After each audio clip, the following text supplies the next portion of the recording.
పరిశుద్ధుడికి ప్రభువా, నీ పరిశుద్ధమైన ఘనమైన దివ్యమైన నామం బట్టి వందనాలు స్తోత్రం చెల్లిస్తున్నాను.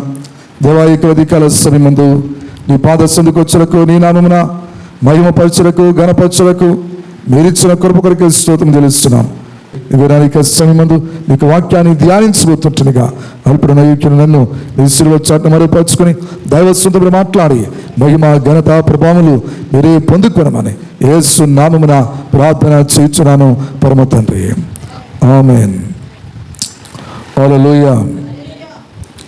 మంచిది. దేవుని సన్నిధిలో ఉదయకాల సమయమందు ఆయన నామములో కీర్తించటం, ఆయనకు నామాన్ని హెచ్చించటం మనందరికీ గొప్ప ఆశీర్వాదం. నమ్మిన వారు స్తోత్రం చెప్పండి. హల్లెలూయా. చదవనటువంటి కీర్తన 150వ కీర్తనలో కొన్ని మాటలు జ్ఞాపం చేసుకుని ముందుకు వెళ్ళిపోదాం. కీర్తనలు 150వ కీర్తన. ఆ కీర్తన చూస్తేనే మనకు అర్థమైపోతుంది.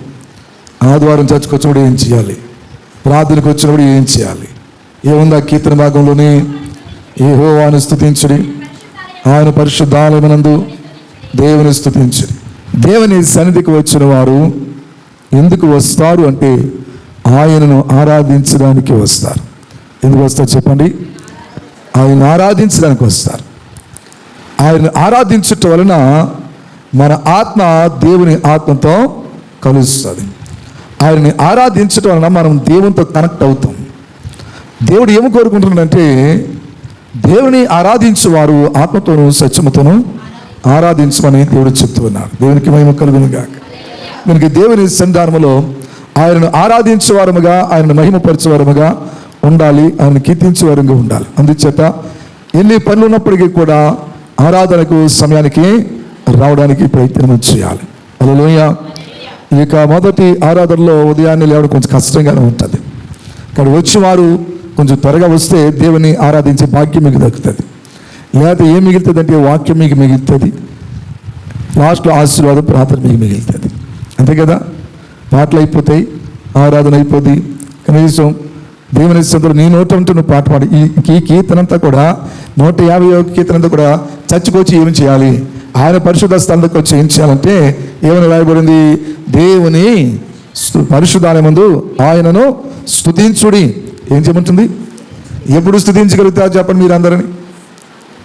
చెప్పండి.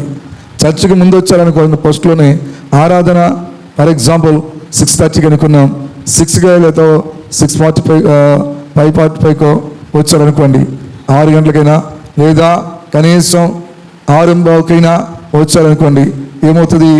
ఓ పావు గంట మీరు దేవుని స్తుతించే అవకాశం దక్కుతుంది. నోరు తెరిచి ప్రార్థన చేసుకునే అవకాశం దక్కుతుంది.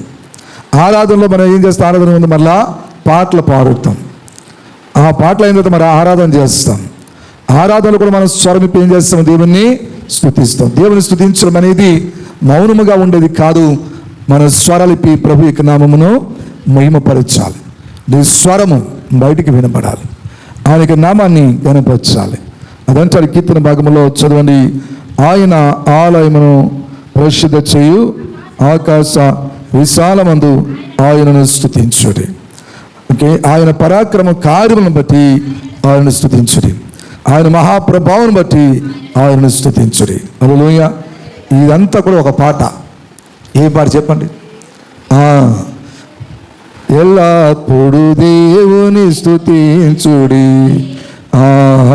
దేవుని స్తుతించుడి, ఎల్లప్పుడు దేవుని స్తుతించుడి. ఆయన బలక్రమ కార్యములు బట్టి, ఆయన పరక్రమ కార్యము బట్టి, ఆయన ప్రభవమును, ఆయన ప్రభవమును ఎల్లప్పుడు దేవుని స్తుతించుడి,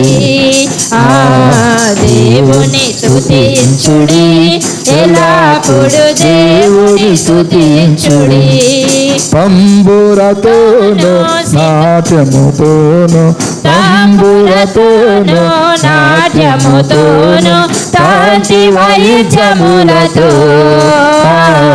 తంతి వాయిద్యములతో ఎల్లప్పుడు దేవుని స్తుతించుడి దేవుని స్తుతించుడి ఎల్లప్పుడు దేవుని స్తుతించుడి. హల్లెలూయా. దేవుని ఎలా స్తుతించాలంట చెప్పరు గట్టిగా. ఎలా స్తుతించాలి? తంబూరతోను కీర్తనంతా రాయబడింది. బోరా ధ్వనితో ఆయన స్తుతించాలి. స్వరమండలముతో, సితారాతో, తంబూరతో, నాట్యముతో, తంతి వాయిద్యములతో, పిల్లన గ్రోవుతో, రోగు తాళములతో, గంభీర ధ్వనిగల తాళములతో ఆయనను స్తుతించుడి. హల్లెలూయా. సర్వజనులారా చప్పట్లు కొట్టుడు అంటున్నాడు. జయధ్వనిలతో యెహోవాను ఘనపరచమని వాక్యం చెప్తుంది. బోరా ధ్వనితో, అదేందా స్వరమండలముతో, కీర్తనలతో, సితారాతో, అదేందా నాట్యముతో, మరోగు తాళములతో దేవుని స్తుతించాలి. అంటే దేవుని సన్నిధికి వచ్చినప్పుడు చప్పట్లు కొడుతూ, పాటలు పాడుతూ, స్వరమెత్తి ప్రభు యొక్క నామమును ఘనపరచాలి. అది వాక్యపు పద్ధతి. దేవుని యొక్క నామం హెచ్చించబడాలి, ఆ నామను ఘనపరచాలి. కాబట్టి ఆ పాట స్తుతి పాటగా పాడుతూ ఉంటాం. దేవుని స్తుతించుడి. ఎప్పుడు చెప్పండి? గట్టిగా గట్టిగా. కానీ మనం ఏం చేస్తాం? అప్పుడప్పుడు. అదేందా దేవుని స్తుతించుడి ఎల్లప్పుడని పాడతాం, కానీ అప్పుడప్పుడు స్తుతిస్తాం, అప్పుడప్పుడు వస్తూ ఉంటాం. అదేందా ఎల్లప్పుడూ నీకు ఎన్ని పనులు ఉన్నప్పటికీ కూడా ప్రతిరోజు దేవుని స్తుతించాలి, దేవునికి నామమును నువ్వు గణపరచాలి. దేవునికి మహిమ కలుగును గాక. కాబట్టి కీర్తన అంతా కూడా ప్రతి ఒక్కరూ చప్పట్లు కొట్టాలి, ప్రతి ఒక్కరూ స్తుతులు చెల్లించాలి, ప్రతి ఒక్కరూ పాటలు పాడుతూ ప్రభుని ఆరాధన చేయాలి. కీర్తనలు పాడాలి మీ నోటితో. అదేందా కీర్తనలు పాడాలి, వాయిద్యములు వాయించాలి. ఇవన్నీ దేవునికి ఇంపైన సువాసన. స్తోత్రం చెప్పండి. ఆ ఇంపైన సువాసనగానే ఉండాలి. ఈవెన్ వాయిద్యాలు వాయించేవారు కావచ్చు, పాటలు పాడేవారు కావచ్చు, ఉద్రేకంతో పాడేవారు కాక ఆత్మతో పాడేవారు దేవునికి ఇష్టం. కనుక దేవుని సంతానంలో సమస్యను క్రమముగాను మర్యాదగాను జరగనీయమనే వాక్యం సెలవిస్తుంది. కానీ ప్రభు సందులో ఆయన యొక్క నామాన్ని మనం గణపరచాలి, హెచ్చించాలి. కనుక ప్రతి స్థలమందు అంటాడు, సకల ప్రాణులు యెహోవాను స్తుతించుదురు కాక. యెహోవాను స్తుతించుడి. సకల ప్రాణులు యెహోవాను స్తుతించుదురు కాక. కనుక దేవుని సన్నిధిలో ప్రతి ఒక్కరూ కూడా ఆయనకి నామాన్ని గణపరచాలి, ఆయనకి నామాన్ని హెచ్చించాలి. ఆయన ఆరాధించడానికి మనం వచ్చాం. కాబట్టి వచ్చిన మనము మౌనంగా ఉండకూడదు. ఆరాధన చేయమన్నప్పుడు ఆరాధన చేయాలి, స్తుతులు చెల్లించాలి. నీ నోటితో నీ స్వరమిపి ప్రార్థన చేయాలి, పాడాలి, ఘనపరచాలి, ప్రభువు నామం హెచ్చించబడాలి. అంచేత నాకు రాదు పాట అంటే నీ రాగం ఏమైనా పర్లేదు. ఏంటండి? నీ రాగము ఏమైనా పర్వాలేదు, నీ స్వరం ఎలాగున్నా పర్వాలేదు. నీవు కౌరువతో వచ్చి రాంది ఏకీపిస్తే దేవుడు ఆ హృదయాన్ని దేవుడు చూస్తారు. స్వరం ఎలాగుందో చూడటం, హృదయాన్ని దేవుడు చూస్తారు. అంచేతనే ఎవరికైనా సంతోషం కలిగినా వాడు కీర్తనలు పాడవలని అంటాడు. ఎవరికైనా శ్రమ సంభవించినా వాడు ప్రార్థన చెయ్యవలని అంటాడు. ఎవడైనా రోగి ఉన్నాడా వాడు సంఘ పెద్దలు పిలిపించుకుని ప్రార్థన చేయించుకోవాలని అన్నాడు. విశ్వాస సహితమైన ప్రార్థన ఆ రోగిని స్వస్థపరచాలని ప్రభువు చెప్తూ ఉన్నాడు. దేవునికి మహిమ కలుగును గాక. హల్లెలూయా. వాడు పిల్లరా, దేవుని సంతానములో దేవుని స్తుతించుట, ఆయనకి నామమును మహిమపరచుట, అది మనందరికీ ఆశీర్వాదం. ఈ ఉదయకాల సమయమందు ఈరోజు ఆగస్టు 17వ తారీఖు కనుక ఈ ఆగస్టు 17ని విలియం కేరీ గారు పుట్టిన రోజు. విలియం కేరీ గారు, డాక్టర్ విలియం కేరీ గారు పుట్టిన రోజు. ఈయన కోసం మీకు కొన్ని మాటలు ప్రత్యేకంగా చెప్పాలి. రోజుగా వాక్యం నేను చెప్పను, కానీ కొన్ని మాటలు ఆయన కోసం మీతో మాట్లాడాలి, ఆయన కోసం మీకు తెలియాలి. విలియం కేరీ గారు భారతదేశానికి ఇంగ్లాండ్ దేశం నుంచి వచ్చి ఆయన ఏమి చేశారు? చాలామంది భారతదేశ నిర్మించుటలో క్రైస్తవ మిషనరీలు ఎంతో కృషి చేశారు, ఎంతో త్యాగం చేశారు. వారి ధనాన్ని హెచ్చించారు. కాబట్టి వారంతా కూడా ఖర్చు పెట్టి డబ్బంతా కూడా వెచ్చించి భారతదేశ నిర్మాణంలో వారు కూడా పాత్రలుగా ఉన్నారు. చాలామందికి తెలియదు. మిషనరీలు చేంజ్ చేశారు. క్రైస్తవ మిషనరీలు వచ్చి మతం మార్చేశారు, మతాన్ని ప్రచారం చేశారు, మతాన్ని మార్చేశారని చెప్పి ఇటువంటి మాటలే చాలామంది చెప్తుంటారు. కానీ అసలు ఆ మిషనరీలు వచ్చి ఏమి చేస్తారో ఆ మంచి పనులు, ఆ మంచి క్రియల కోసం ఎవరు మాట్లాడరు. కాబట్టి ఉదయకాల సమయమందు భారతదేశానికి విచ్చేసినటువంటి భారతదేశంలో భారతదేశ నిర్మాణం నిర్మించటంలో గొప్ప కార్యాలు చేసిన వ్యక్తి డాక్టర్ విలియం కేరీ గారు. ఈయన కోసం కొన్ని విషయాలు మేము ముందు ఉంచుతున్నాను. ఈయన యునైటెడ్ కింగ్డమ్, అంటే ఈయన బ్రిటిష్ నుండి, యునైటెడ్ కింగ్డమ్ యూకే నుండి ఈయన ప్రత్యేకంగా భారతదేశానికి రావడం జరిగింది. ఆయన భారతదేశానికి వచ్చే ముందు ఇంగ్లాండ్ దేశంలో అక్కడ బాప్టిస్ట్ చర్చ్లో ఆయన ప్రత్యేకంగా ఒక చర్చ్ మెంబర్గా ఉన్నాడు. ఆయన దేవుని యొక్క పిలుపు పొందుకొని పరిచర్య చేయడానికి భారతదేశానికి పంపించబడ్డాడు. ఈ డాక్టర్ విలియం కేరీ గారు 1761 సంవత్సరంలో ఆగస్టు 17న పుట్టాడు. ఆయన 72 సంవత్సరాలు బ్రతికి 1834 సంవత్సరంలో ఆయన చనిపోవడం జరిగింది. ఆయనకు పిల్లలు ఉన్నారు. Jabez Carey, Felix Carey, William Carey, Peter Carey అని 4 పిల్లలు ఆయనకు ఉన్నారు. ఆయనకు 4 పిల్లలు పుట్టారు. సో తన భార్య గ్రేస్ హూజెస్, ఆ భార్య పేరు గ్రేస్ హూజెస్. ఆమె 1823 నుంచి 1834 సంవత్సరాల వరకు ఆమె బ్రతికింది. చిన్న వయసులోనే ఆమె చనిపోవడం జరిగింది.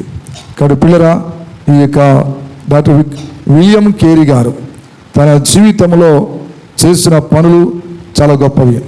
ఆయన ఏమి చేశాడు విలియం కేరీ అని చెప్తే, విలియం కేరీ యొక్క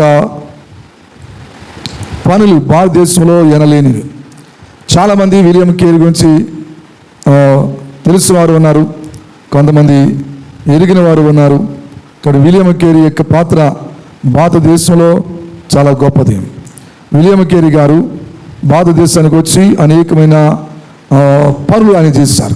ముఖ్యంగా భారతదేశంలో విలియం కేరీ గారు వచ్చిన తర్వాత ప్రజలందరికీ, ముఖ్యంగా భారతీయులందరికీ కూడా విలియం కేరీ గారు చేసిన మంచి సేవలు చాలా అభినందనీయం. ఎందుకంటే విలియం గారు చేసినటువంటి పైనీరింగ్ వర్క్లు ఏదైతే ఉన్నాయో అవన్నీ కూడా దేశంలో గొప్ప నిర్మాణానికి, గొప్ప పనులకు ఎంతో ప్రోత్సహించబడ్డాయి. ఎందుకంటే ఆయన చేసిన సేవ చాలా గొప్పది. ఈరోజు మనం చేతిలో దైవ గ్రంథాన్ని పట్టుకుని చదువుతూ ఉన్నామంటే అది ఎవరి కృషి తెలుసా? డాక్టర్ విలియం కేరీ గారి యొక్క కృషి. ఆయన కోసం మనం చెప్పాలంటే ఎంతైనా ఉంది.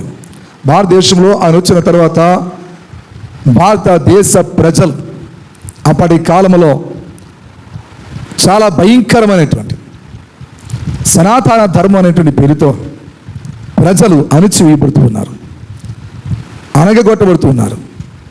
అటువంటి మూఢనమ్మకాలు, మూఢ ఆచారాలు ఉన్న సమయంలో విలియం కేరీ గారు భారతదేశానికి వచ్చి సువార్తను ప్రకటించాడు. ఆయన 7 సంవత్సరాలు సువార్త ప్రకటించిన తర్వాత ఒక బ్రాహ్మణ్ కృష్ణ మోహన్ అనేటువంటి వ్యక్తి 7 సంవత్సరాల తర్వాత రక్షించబడ్డాడు. ఎన్ని సంవత్సరాలు పరిచయం చేశారంటే భారతదేశంలో సువార్త? 7 సంవత్సరాలు సువార్త ప్రకటించిన తర్వాత దానికి ప్రతిఫలముగా కృష్ణమోహన్ అనేటువంటి బ్రాహ్మణు ఒక వ్యక్తి రక్షించబడ్డాడు. పిల్లలు గమనించండి, ఈ విలియం కేరీ గారు భారతదేశ పరిస్థితుల్లో ఉన్నటువంటి దురాచారాలు, సోషల్ ఈవిల్స్ ఏమైతే ఉన్నాయో వాటినన్నిటినీ ఆయన ఖండించారు. ముఖ్యంగా భారతదేశానికి వచ్చిన తర్వాత విద్యను కలకట్టా ప్రాంతానికి వచ్చి శ్రీరాంపురం అనేటువంటి ప్రాంతంలో అక్కడ ఆయన సువార్త పరిచర్య ప్రారంభించాడు. ఇప్పుడు అది ప్రస్తుతం సిరంపూర్ అని పిలువబడుతుంది. ఇప్పుడు సిరంపూర్ అనేది యూనివర్సిటీ పెద్దది ఉంది, అతిపెద్ద యూనివర్సిటీ అది, ఇండియాలోనే పెద్ద యూనివర్సిటీ. అక్కడ అనేకులు వెళ్ళి బైబిల్ ట్రైనింగ్ పొందుతూ ఉంటారు. దేనికి వాక్యాన్ని నేర్చుకుని ఉంటారు. కలకత్తాలో సిరంపరి యూనివర్సిటీలో అనేకులు తరబేదు పొందుకొని దేనికి వాక్యాన్ని నేర్చుకుని గొప్ప సేవకులుగా ప్రపంచమంతటా వాడబడుతూ ఉన్నారు. హల్లెలూయా. ఆ సిరంపూర్ యూనివర్సిటీని స్థాపించింది ఆయనే. ఆయన బైబిల్ ప్రింటింగ్ చేయించారు. బైబిల్ ప్రింటింగ్ మిషన్, ఇండియాలోకి వచ్చి ప్రింటింగ్ మిషన్ను ప్రత్యేకంగా ఆయన ఏర్పాటు చేసి ఆ ప్రింటింగ్ మిషన్తో బైబిల్ ప్రింట్ చేస్తున్నప్పుడు దగ్గరగా 40 భాషల్లో తర్జుమా చేసి భారతదేశానికి బైబిల్ గ్రంథాన్ని అందించడం జరిగింది. ఈరోజు మన వాళ్ళందరూ బైబిల్ పట్టుకుని చదువుతున్నారంటే ఆయన చేసినటువంటి గొప్ప కృషి. మొదటిగా ఆయన ట్రాన్స్లేషన్, బెంగాలీలో ట్రాన్స్లేషన్ చేసి బైబిల్ అంతా ట్రాన్స్లేషన్ చేసిన తర్వాత అవి రెడీగా ఉన్నాయి ప్రతులు ప్రింటింగ్కి. అంతలో అదేమైందంటే ఆ యొక్క ప్రతులు అన్నీ కూడా ప్రింటింగ్ మిషన్లు మంటలు రావడం వల్ల మొత్తం అంతా కాలిపోయింది. ఎంతో శ్రమపడి కృషి చేసి చేతితో రాసినటువంటి ట్రాన్స్లేషన్ చేసిన ఆ ప్రతులన్నీ కూడా కాలిపోయాయి. తర్వాత మరలా ఓపికతో కనిపెట్టి ఆయన మళ్ళా పట్టుదలతో ఏం చేస్తుందంటే మళ్ళా ట్రాన్స్లేషను ఆయన చేశారు. ఆయన చేసిన కృషి వల్లనే ఈరోజు పరిశుద్ధ గ్రంథాన్ని మనం చేతిలో పట్టుకుని మనం చదవగలుగుతున్నాం, తిరగగలుగుతున్నాం. మనకి ఒలిచి ఇచ్చిన అరటి పండులాగా రెడీ చేసి ఇచ్చారు ఆయన. దాన్ని మన వాళ్ళు చదవడానికి కష్టమవుతుంది. దానికోసం శ్రమపడి ఇంగ్లీష్ నుండి తెలుగులోకి, బెంగాలీ, ఇతర భాషలోకి తర్జుమా చేస్తే ఆయన భాషలు నేర్చుకుని, భాష నేర్చుకోవడమే కష్టం ఏంటండి. కానీ అలాంటి భాష నేర్చుకుని ఎక్కడో ఇంగ్లాండ్ దేశం నుంచి వచ్చి ఇండియా వచ్చి భాషలు నేర్చుకుని ఆ భాషల్లో అన్నింటిలో తర్జుమా చేసి మనకి దగ్గరగా 40 భాషల్లో దైవ గ్రంథాన్ని అందజేస్తే ఈరోజు ఆ గ్రంథమును చదవటం మనకి చాలా కష్టం అవుతుంది. కాబట్టి ఈయన చేసిన కృషి ముఖ్యంగా ఏమిటంటే డాక్టర్ రాజా రామ్మోహన్ రాయ్ ఆయన భారతదేశంలో చాలా కృషి చేసిన మీ పుస్తకాలు చదువుతారు. రాజా రామ్మోహన్ రాయ్ ఆయన ఇండియన్ క్రిస్టియన్ థియాలజియన్. ఆయన ఒక హైందవ కుటుంబంలో పుట్టినటువంటి కూడా, ఆయన కూడా కలకత్తా బెంగాలీలో పుట్టినవాడే రాజా రామ్మోహన్ రాయ్. ఆయన భారతదేశంలో ఉన్నటువంటి అనేకమైన గ్రంథాలు, హిందూ గ్రంథాలు, వేదాలు, ఉపనిషత్తులు, అదేవిధంగా ఇస్లాం అంటే ఖురాన్ అన్ని చదివి బైబిల్ గ్రంథం కూడా చదివాడు ఆయన. అన్ని గ్రంథాలు చదివిన తర్వాత ఆయనకు అర్థమైంది ఏంటంటే ఎక్కడ దొరికినది బైబిల్లో దొరికిందంటాడు. 2 pillars అని చెప్పి ఒక మాటను తెలియపరిచాడు. 2 pillars అనేటువంటిది, 2 pillars అంటే ఆయన టీచింగ్లో ఒకటి లవ్ ఆఫ్ గాడ్, దేవుని భక్తి, దేవుని ప్రేమ. రెండోది love of once own fellow human being, అంటే ఆయన చెప్పేది దేవుని పట్ల ప్రేమ భక్తి కలిగి ఉండడం. రెండవది తోటి సహోదరుని ఎడల ప్రేమ కలిగి ఉండడం.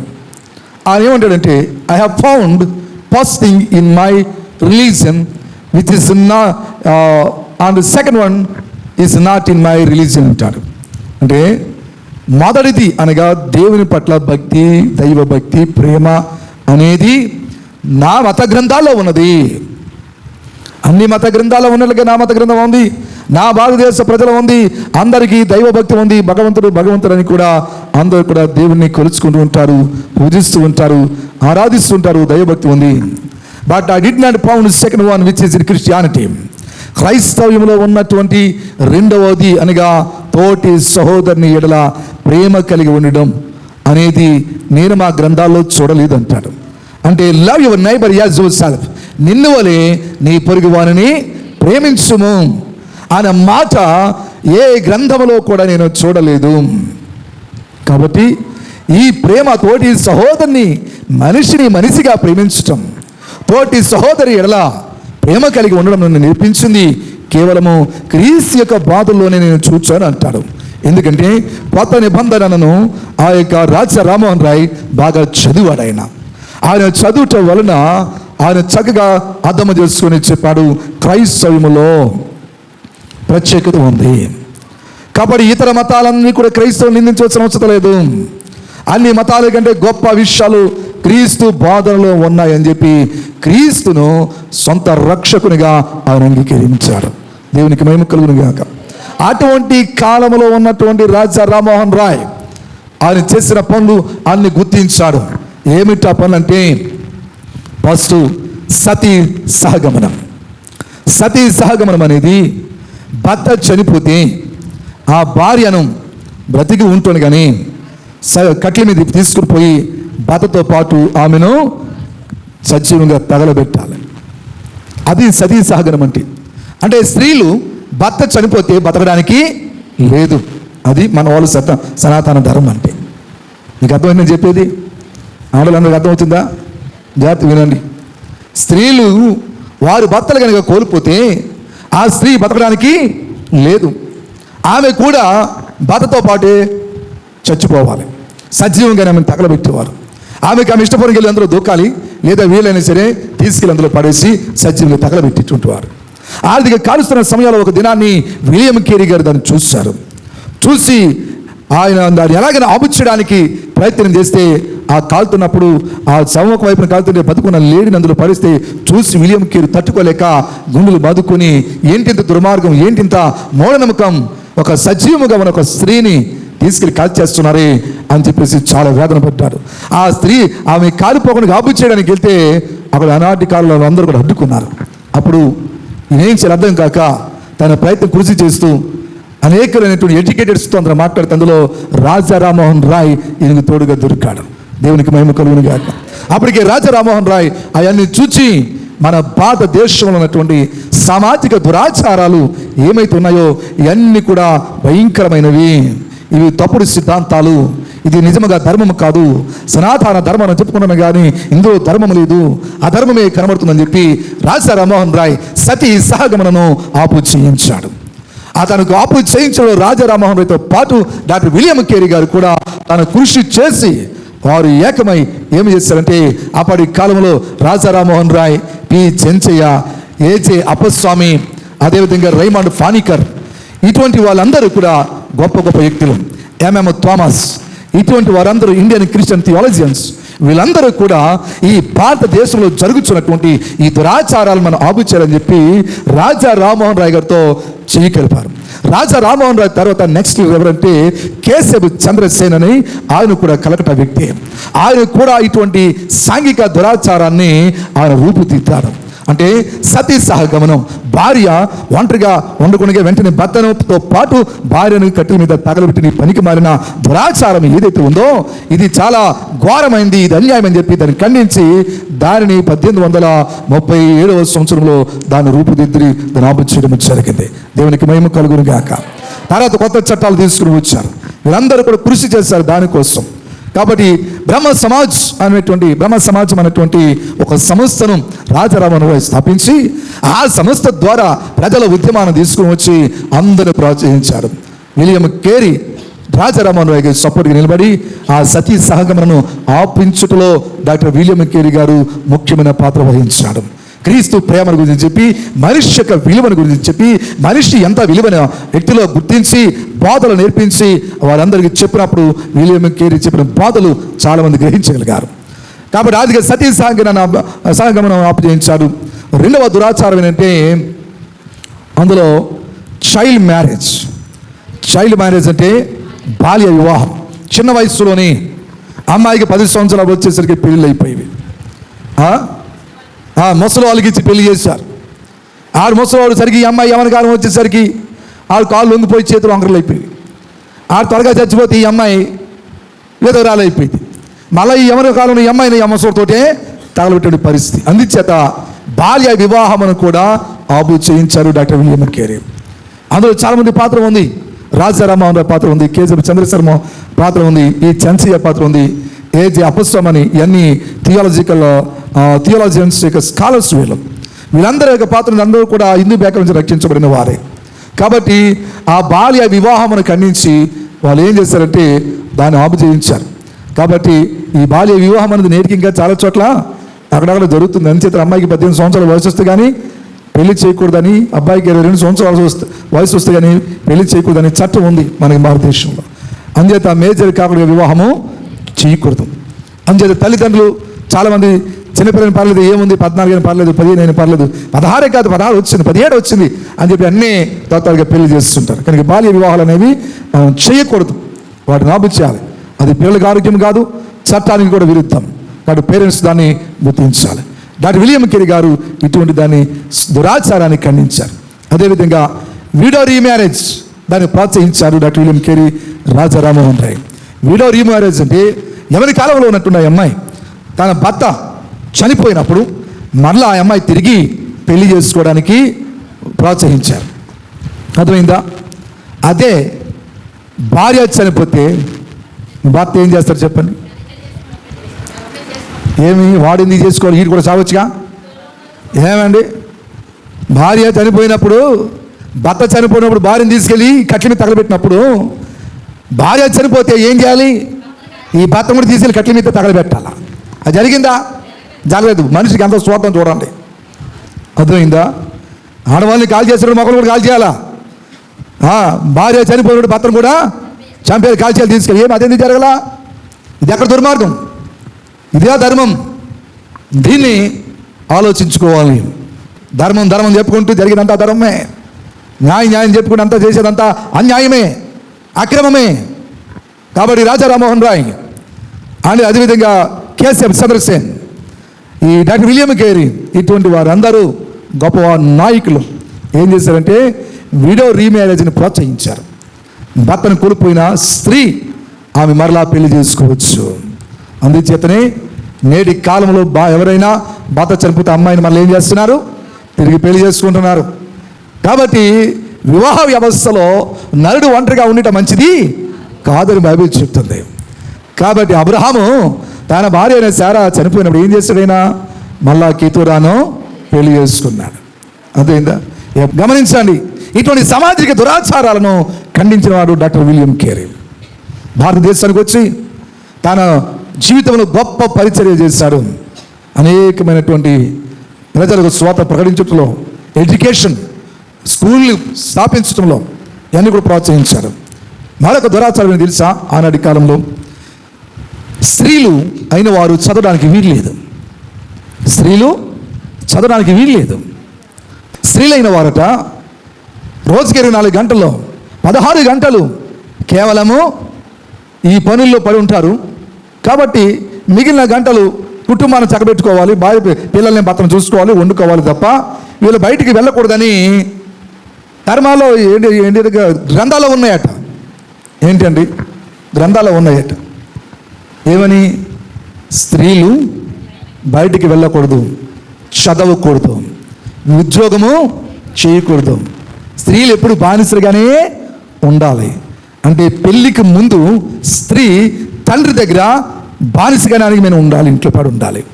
పెళ్ళైన తర్వాత భర్త కింద అని బానిసగానే అని పడి ఉండాలి. పిల్లలు పుట్టిన తర్వాత కొడుకుల కింద బానిసగానే ఉండాలి. సో స్త్రీకి స్వేచ్ఛ అనేది మన భారతదేశంలో లేదు. అందుచేత దైవ గ్రంథం ఏం చెప్తుందంటే, పరిశుద్ధ గ్రంథం మన బైబిల్, స్త్రీ పురుషుడు ఇద్దరు సమానమే. స్తోత్రం చెప్పండి. కాబట్టి ఇటువంటి విషయాల్లో స్త్రీ విద్యను ప్రోత్సహించాడు Raja Rammohan Roy, doctor William Carey, P Chenchaiah, కేసీఎఫ్ చంద్రసేన్, ఇటువంటి వారందరూ. అందరూ చదవాలి. ఈరోజు ఎంతమంది పిల్లలు చదువుకున్నారు? మీ పిల్లలు, మీ కూతురు ఎందుకు ఉద్యోగానికి వెళ్తున్నారు? ఉద్యోగం ఎందుకు చేస్తున్నారు? మీ పిల్లలు ఎందుకు చదువుతున్నారు అంటే ఆనాడు వీళ్ళు చేసిన పోరాటములు. అందులో క్రైస్తవ మిషనరీ అయినటువంటి డాక్టర్ విలియం కేరీ గారు ఉన్నారు. దేవునికి మహిమ కలుగును గాక. హల్లెలూయా. ఈరోజు భారతదేశానికి వచ్చిన విలియం కేరీ మన దేశం కొరకు భారము దర్శనం కలిగిన వాడై 40 సంవత్సరాలు భారతదేశంలో పరిచర్య చేసి భారతదేశాన్ని రూపుదిద్దుటలో గొప్ప పాత్ర వహించారు డాక్టర్ విలియం కేరీ గారు. కానీ ఈరోజు ఏం చేశారు క్రైస్తవ మిషనరీలు అని ప్రశ్నిస్తున్నారు. ఈరోజు అనాథ ఆశ్రయాలు కట్టబడినా, లేదా వృద్ధాశ్రమాలు కట్టబడినా, మెడికల్ స్కూల్స్ కాలేజెస్ కట్టబడినా, హాస్పిటల్స్ కట్టబడినా, అదంతా ఎవరు కృషి తెలుసా? క్రైస్తవుల మిషనరీల కృషి. వారు చేసినటువంటి త్యాగాలు, వారు చేసిన పెట్టుబడి భారతదేశానికి గొప్ప మార్పు తీసుకొచ్చింది. ఈరోజు ప్రజలు గ్రహించడం లేదు. మతం మార్చారంటున్నారు. మతం మార్చడం కాదు, ఇది మనిషి జీవితాన్ని మార్చడం. బానిసత్వం నుండి స్వేచ్ఛ స్వతంత్రమును ఇవ్వడం. విలియం క్యారీ గారు మరొకటి చేసినంటే చైల్డ్ మ్యారేజ్ని ఖండించాడు. విధవరాలు మళ్ళీ తిరిగి పెళ్లి చేసుకోవడాన్ని ప్రోత్సహించాడు. అదేవిధంగా ఉమెన్ ఎడ్యుకేషన్, స్త్రీలందరూ చదవాలి. చెప్పండి, ఏం చేయాలి? స్త్రీలందరూ చదువుకోవాలి, స్త్రీలందరూ ఉద్యోగాలు వచ్చేయాలి. ఆర్థికంగా ఎంతోమంది పండిత రమాబాయి ఏంటండి, ఇంకా ఈ నైవీన కాలంలో చెప్తాను. మొన్నే అంతరిక్షంలోకి వెళ్ళొచ్చు, నా పేరు ఏం పేరు చెప్పండి మీరు? మొన్నే కదా వెళ్ళొచ్చింది, అప్పుడే దగ్గర 9 నెలలు ఎంత ఉంది. సునీత విలియమ్స్ కదా, స్త్రీయా పురుషమే కదా, స్త్రీలే అక్కడికి వెళ్ళొచ్చేస్తున్నారు. ఎలా వెళ్ళగలిగింది ఆమె అంతరిక్షానికి, స్పేస్లోకి ఎలా వెళ్ళగలిగింది? బికాస్ ఆఫ్ ఎడ్యుకేషన్, చదువుకోవడం వల్ల. రీజనింగ్ ఫైటర్స్ ఉన్నారా లేదా? స్త్రీలో రీజనింగ్ ఫైటర్స్ ఉన్నారు. ఎంతమంది ఐఏఎస్ ఆఫీసర్లు ఉన్నారు ఇప్పుడు? ఎంతమంది ఐపీఎస్లు ఉన్నారు? కలెక్టర్స్, ఎస్పీలు, ఏంటండి, టీచర్సు, వీళ్ళందరూ కూడా డాక్టర్సు. ఇప్పుడుగా విద్య కానీ లేకపోతే మీ లేడీ డాక్టర్లు, మీ ఆడవాళ్ళకు గైనకాలజిస్టులు ఉంటారా? ఆ మగవాళ్ళ దగ్గరికి వెళ్ళి చూపించుకోవాలి మీ జబ్బులన్నీ. కాబట్టి ఆడవాళ్ళకు పర్సనల్గా స్పెషలిస్టులు, ఆడవాళ్ళకి ఆడ వైద్యులు, లేడీ డాక్టర్స్, వారి సేఫ్టీ, వారి స్వేచ్ఛ. మగవాళ్ళు కాదు, ఆడవాళ్ళకి రోగాలు చూసేది లేడీ డాక్టర్స్ ఉండాలని చెప్పి విద్యను ప్రోత్సహించారు. ఆ ప్రెసిడెంట్ ఆఫ్ ఇండియా కూడా ఇప్పుడు ఎవరు? ఏం పేరు? ఏం పేరు చెప్పండి మీరు? ఇప్పుడు ప్రెసిడెంట్ ఆఫ్ ఇండియా పేరు ఏం పేరు చెప్పండి? ద్రౌపది ముర్ము కదా, ఆమె ప్రెసిడెంట్ అయింది. భారతదేశ రాష్ట్రపతి. పిల్లలు గమనించండి, ఇది అందరూ గ్రహించాలి.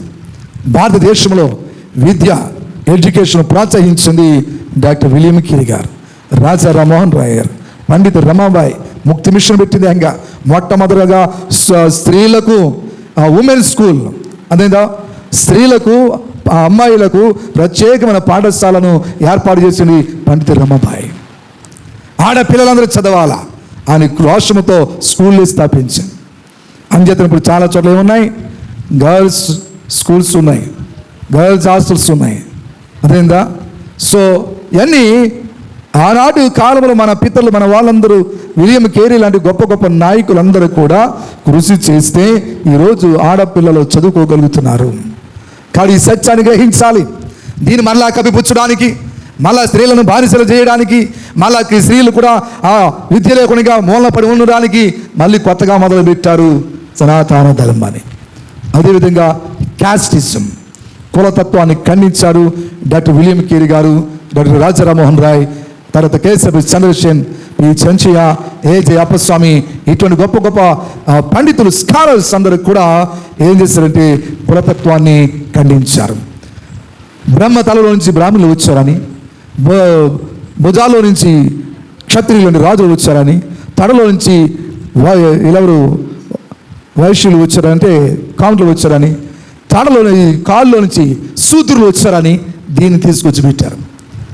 ఇటువంటి దానిని డాక్టర్ విలియం కేరీ గారు ఖండించారు. ఆ కుల వ్యవస్థ తొలగించడానికి ఇంటర్ క్యాస్ట్ మ్యారేజెస్ను ప్రోత్సహించారు. కులాంతర వివాహాలు, to eradicate casteism in India, భారతదేశంలో ఉన్నటువంటి కులతత్వాన్ని రూపుదిద్దడానికి. మనుషులందరూ సమానులే, అందరూ ఆ మట్టిలోకి వెళ్ళిపోతారు, కొత్త మట్టిలోకి వెళ్ళరు. స్తోత్రం చెప్పండి. ఒక్కొక్క మట్టి లేదు, అందరికై ఆ మట్టిలోకి వెళ్ళేది. కాబట్టి మొన్న వెనుకటి వెళ్ళి మళ్ళీ మొన్న అయిపోను, ఆత్మ తాను దయచేసినా దేవుని దగ్గరికి వెళ్ళిపోద్ది. నువ్వు ఎందులో పుట్టిన అక్కడికే రా, యేసులో ఉన్న అక్కడికే, పెద్ద ఉన్నతమైన దాంట్లో పుట్టిన అక్కడికే, ఎక్కడున్నా అక్కడికే. మిగిలేది ఏంటో తెలుసా? మనకి పెట్టే, వాళ్ళకి కట్టే. ఏం చెప్పండి? మనకి పెట్టి, వాళ్ళకి కట్టి. కట్టండి ఏంటి? కార్లు, కట్లు. వాళ్ళ కట్ల మీద మోసుకెళ్ళిపోతారు, అవును కదా. ఏమి పలానమ్మో ఇంత ఈయన పెద్ద అయినా ఇంత అంత అని చెప్పేసి అని ఏమన్నా ప్రత్యేకం తీసుకెళ్తా? 2 కార్లు కడతారు, 4 అడ్డకర్రలు కడతారు, దాని మీద గడ్డి వేస్తారు, మోసుకెళ్ళిపోతారు. మిగిలింది ఏంటి? ఎంత కోటి వేసాడు కానీ మిగిలింది కట్టే. క్రైస్తవులు ఎంత కోటి వేసాడు మిగిలింది పెట్టే. స్తోత్రం చెప్పండి. కాబట్టి కట్టిలో పెట్టినా, పెట్టిలో పెట్టినా మనిషి వెళ్ళేది మళ్ళా మట్టిలోకే. అందుచేత ఈ లోకంలో ఉన్నటువంటి ఈ భయంకరమైన దురాచారాలను ఖండించింది డాక్టర్ విలియం కేరీ గారు. ఈరోజు ఆయన పుట్టిన రోజు సందర్భముగా ఆయన చేసిన త్యాగలు, ఆయన భార్య చనిపోతే, ఆయన పిల్లలు చనిపోతే, జబ్బుతో మలేరియా జ్వరాలతో పిల్లలు చనిపోతే ఎవరు ఒక్కరు లేరు, ఆయన వెళ్ళి సమాధి చేసుకున్నారు. పిల్లలు చనిపోవడం అని చెప్పేసి అని బెంగ పెట్టుకుని భార్య చనిపోయింది. ఆ భార్య చనిపోతే ఎవరు లేరు సమాధి చేసిన వాళ్ళు, ఆయన ఒకడు వెళ్ళి గొయ్యి తీసుకుని ఆయనే సమాధి చేసుకున్నాడు. ఆయన భారతదేశాన్ని విడిచిపెట్టి వెళ్ళలేదు. ఆయన ఈ దేశంలో నేను ఏదో ఒకటి చేయాలని భారతదేశంలో ఉండిపోయి భారతదేశంలో గొప్ప సేవ చేశాడు 40 సంవత్సరాల పాటు. ఈరోజు భారతదేశంలో క్రైస్తవ సమాజం అన్ని భాషల్లో బైబిల్ గ్రంథాన్ని చేతబడి చదువుతుందంటే డాక్టర్ విలియం కేరీ గారు చేసిన కృషి. అందరికీ సువార్త ప్రకటించబడుతుంది. అనేకమైన కరపత్రాలు ప్రింట్ చేశాడు. ఆయన బైబిల్ ప్రింట్ చేయించాడు. తర్జుమా చేయడం మాత్రమే కాదు, ప్రింటింగ్ కూడా చేయించాడు. ఈరోజు బ్యాంక్ సిస్టమ్ వచ్చింది భారతదేశంలోనికి, పోస్ట్ ఆఫీస్ వచ్చింది భారతదేశంలోకి. అవన్నీ కనిపెట్టింది ఎవరు తెలుసా? దాని అంతా కూడా కనిపెట్టింది డాక్టర్ విలియం కేరీ గారు. ఏం చేస్తారు క్రైస్తవ మిషనరీలు అంటే? వాళ్ళు ఇచ్చిన ఆలోచన, దేవుడు వారికి ఇచ్చిన ఆలోచనను ఈరోజు మనం అనుభవిస్తున్నాం. తిరిగి మిషనరీలను ప్రశ్నిస్తున్నారు అజ్ఞానంగా కొంతమంది. కాబట్టి పిల్లలు గమనించండి, దేవుని సన్నిధానంలో మనము ఈరోజు చక్కగా దైవ గ్రంథాన్ని చదువుతున్నాం, ప్రార్థన చేసుకుంటున్నాం, ఇవన్నీ విద్య చదువుతున్నాం. ఈ చదువుకునే భాగ్యం దక్కింది, స్వేచ్ఛ దక్కింది. స్త్రీలు అందరూ కూడా స్వేచ్ఛగా ఉండగలుగుతున్నారు, చదువుకోగలుగుతున్నారు, ఉద్యోగం చేసుకోగలుగుతున్నారు అని అంటే కేవలము ఆనాడు మనం వాళ్ళందరూ చేసిన గొప్ప కృషి. కాబట్టి దేవుడు స్త్రీని ఒకలాగా పురుషులను ఒకలాగా ప్రేమించలేదు. బైబిల్ గ్రంథంలో దెబోరా అనే న్యాయాధిపతి ఉంది. She was a judge. ఆమె ఒక న్యాయాధిపతి. అదేందా? న్యాయాధిపతి గ్రంథంలో దెబోరా ఒక న్యాయాధిపతి. ఆమె తీర్పు తీర్చేటువంటిది. ఆమెకు దేవుడు జ్ఞానం ఇచ్చాడు, అవకాశం ఇచ్చాడు. అదేందా? ఎస్తేరు పేదరాలు, ఆమె రాణి అయింది. ఓస్తి స్త్రీ రాణి. ఇలా బైబిల్ గ్రంథంలో ఎంతోమంది స్త్రీలు ఉన్నారు దేవుని పరిచర్యలో వాడబడిన వారు. కానీ ఈరోజు స్త్రీలను ఇంకా బానిసలుగా చూడడానికి, ఇంకా అణిచివేయడానికి, ఇంకా అణగారి పరిస్థితులు ఉంచడానికి కృషి చేస్తున్న పద్ధతిలో నేటి సమాజం పరిగెడుతూ ఉంది. కనుక ప్రజలందరూ సత్యాన్ని గ్రహించాలి, గ్రంథాలు చదవాలి. బైబిల్ గ్రంథము ప్రతి ఒక్కరికి స్వేచ్ఛ స్వతంత్రాన్ని ఇచ్చింది, సమానత్వాన్ని ఇచ్చింది. అందుచేతని బైబిల్ గ్రంథం ఈరోజు అందరూ పరిశుద్ధ గ్రంథం అనే బైబిల్ ఎందుకు చదువుతున్నారు, ఎందుకు ప్రభు దగ్గరకు వస్తున్నారు? ఎందుకంటే ఎక్కడ లేని సంతోషం, ఏ గ్రంథంలో చూడలేని ఆనందం, ఎక్కడ దొరికిన గొప్ప ఆనందాన్ని పరిశుద్ధ గ్రంథమైన బైబిల్లో పొందుకుంటున్నారు.